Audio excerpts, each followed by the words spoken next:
చంద్రబాబు గారు అధికారంలో ఉన్నప్పుడు స్ప్రింక్లర్లు కానీ డ్రిప్ పరికరాలు కానీ ఎస్సీ ఎస్టీలకు 100% మిగతా వారికి 90%తో సబ్సిడీ ఇచ్చేవాళ్ళు. ఈ రాయలసీమ ప్రాంతంలో ముఖ్యంగా పండ్ల తోటలు హార్టికల్చర్కు ఎంతో అవి ఉపయోగకరమైనవి. జగన్మోహన్ రెడ్డి గారు వాటిని నీకు ఏమాత్రం పట్టించుకోకపోవడంతో రైతులు చాలా ఇబ్బంది పడినారు. జగన్మోహన్ రెడ్డి గారు నిజంగా రైతు ప్రభుత్వం అని చెప్పుకుంటారు కానీ అసలైన రైతు ద్రోహి జగన్మోహన్ రెడ్డి గారు. జగన్మోహన్ రెడ్డి గారు ఎంతసేపు నేను బటన్ నొక్కినాను అంటాడు. కేంద్రం నుంచి 6,000 రూపాయలు తెచ్చుకొని ఇతను ఇచ్చే 2,500 రూపాయలు ఇచ్చి నేను రైతులకు మేలు చేస్తున్నాను, నేను రైతు పక్షపాతి.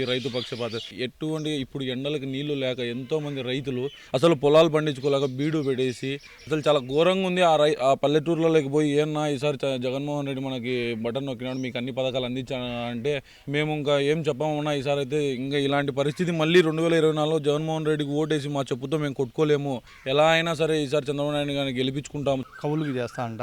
పసుపు తోట వేసా, ఒక 2 ఎకరాల 80 సెంట్లు వేసాను.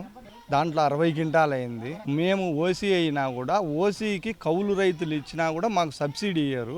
ఓసీకి ఎందుకు ఇయ్యరు? నేను కౌలే కదా. సీఎం గారికి అవగాహన ఉంటే రైతుల మీద ఇదంతా ఉండదు. రైతు ఎన్నముకాన్ని నేను రైతుల పక్షపాతిని అంటాడు. అటు చంద్రబాబు ఇటు ఈయన మరి